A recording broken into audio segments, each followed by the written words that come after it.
first method of tearing up our first SkullCrawler, let's first discuss the disturbing architecture of this facility. It's mentioned in the official art book that this location was in the shape of a pyramid, with an inverted staircase that would siphon the essence of the dead titans and then be absorbed by Mechagodzilla. This mech would then benefit from this essence in some way or form. Whether this death energy came in the form of titan radiation or nutrient extractions is not 100% clear, but the concept of having this mech literally ingest this corpse's matter is truly terrifying. What's up guys, Jacob here. Over on Dangerville, we are really going in-depth discussing the dark secrets of Apex's sacrifice pit here. And we mean that literally. And a few more reasons why you would really hate being a SkullCrawler or any titan other than Mechagodzilla here. This video is going to be out on Thursday, June 9th, so be ready for it. So how many are we killing today, guys? Glad you asked, Jacob. Today we pre-selected a total of 5 adult SkullCrawlers that are large and mature enough to take part in the following 5 executions that will test all sorts of different weapons. Now let's get ready to witness the first demonstration. Number 1, dismemberment. We are beginning this list with the tearing of limbs. In Godzilla vs. Kong, we witnessed this mech's immense forelimb strength by the way Mechagodzilla lands critical hits against the G-Man with ease, punching him repeatedly and single-handedly tossing this 99,000-ton kaiju like a ragdoll across Hong Kong. In terms of limb strength, this metallic titan would exert more strength than both Godzilla and Kong. This poor SkullCrawler here won't just get ripped apart in a few moments, but also flayed in the process. By zooming into Mechagodzilla's hands, we find small buzzsaws that resemble industrial grinders. Jared Krichevsky, the creator of this mech, mentioned that these were strong enough to bite into the titan hides. This allowed it to have a much better grip against its victims. Given the strength of this mech, we can now run the test and tear this SkullCrawler limb from limb.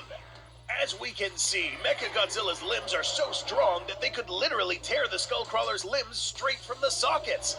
Would Mechagodzilla do this? We will guess that yes, Mechagodzilla could also yank out the insides from this SkullCrawler too, killing it in an instant. You may think this is overkill, but for the purposes of this simulation, we need to put these weapons to the test to be 100% sure these are effective against larger titans.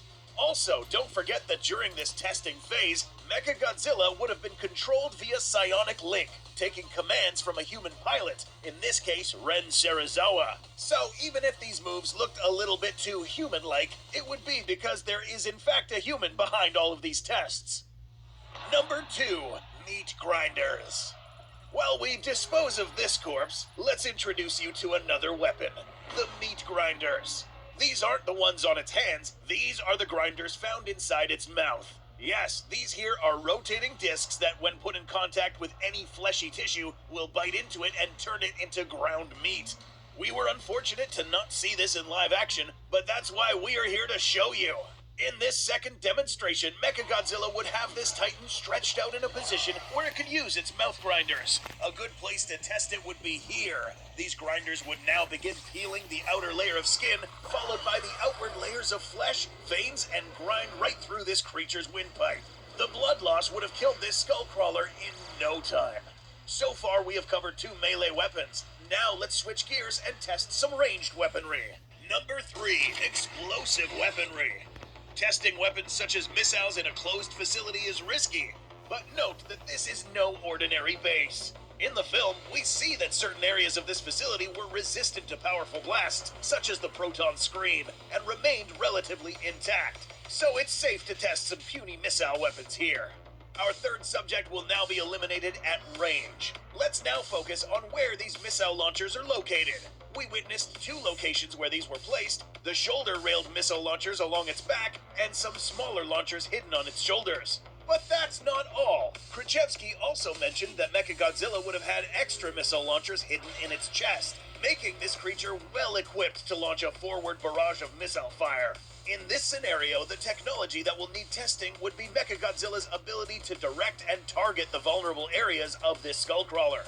Once locked, this Titan's AI would then cue the missiles to strike and hit on the specified targets. In this case, the SkullCrawler never stood a chance. Getting bombarded from all areas only means that it would suffer severe third-degree burns. And if it survived, Mechagodzilla would simply approach it and finish it off. Before we initialize the fourth scenario, we want to thank you guys for helping us blast through 500k subscribers. So in turn, we are now giving away not one, but two SH Monster Arts Mechagodzillas to 2 lucky subscribers. To qualify, you must be subscribed to Goji Center, comment on any of these videos telling us who you think would be the next villain in the next MonsterVerse film, and include this word in your comment. Winners will be announced in 2 weeks' time. Okay, that's it, and good luck! Number 4, the Proton Scream. In Godzilla vs. Kong, we were lucky to see this weapon in action against both Godzilla and SkullCrawler number 10. This would have been the most powerful in its arsenal of weaponry and would have taken hundreds of billions of dollars to develop such a weapon in real life.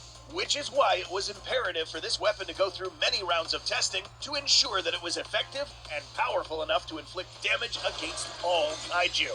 In the film, we saw that this weapon was fired through the SkullCrawler's mouth, but what if instead of hitting it here, it was hit on another location? Our next demonstration will feature the next victim being held in this manner. The objective? To slice. If projected long enough, Mechagodzilla's Proton Scream would penetrate through the SkullCrawler's skin, flesh, bones, and make its way down the SkullCrawler's ribcage like a hot knife through butter. We'd like to imagine that several tests like these were conducted to continue testing weapon upgrades in Mechagodzilla's Proton Scream. Now that we've concluded our ranged weapon testing, let's go back to the final and most brutal of all melee weapons found in Mechagodzilla. Number 5, Tail Scythes.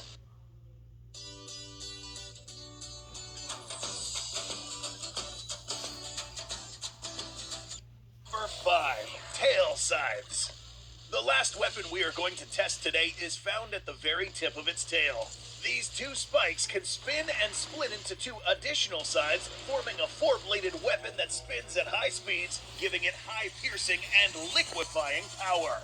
Because this mech is manned by a human, Ren Serizawa would have needed some practice getting used to using a prehensile tail, since humans are not equipped with one in real life. Learning how to use this effectively was imperative against other kaiju that could use similar weapons effectively. In this scenario, our next SkullCrawler is now subjugated in this manner, and the pilot will now aim for these 2 locations. Note that once these things pierce, anything in the path of those spinning blades would have been literally liquefied, completely destroying any organ that it comes across, inflicting irrecoverable damage. Now that this tail successfully hits its target, it will now finish off this SkullCrawler by accurately impaling it from its vocal orifice and turning this titan into a sack of foam. We now have completed our first round of tests, and Mechagodzilla is one step closer to becoming Godzilla's nemesis. Admittedly, it was mentioned by Adam Wingard that had Godzilla not fought Kong earlier, this titan would have had enough energy to successfully defeat this Mechagodzilla. But having said this, it was also mentioned that if a physical sample of this radioactive material was used to power this titan, then Mechagodzilla would have also been even more powerful, unlike this reverse-engineered energy sample made by Apex. This was just a sneak peek of what could have happened inside this clandestine facility of death. What do you think would have happened if Mechagodzilla successfully killed both Kong and Godzilla at the end of this film? Do you think that there were any other kaiju that would successfully destroy this mechanized titan? Let us know in the comments. Please remember to hit that red subscribe button below to be the first to watch our next upcoming videos. Thanks for watching, and we'll see you in the next video.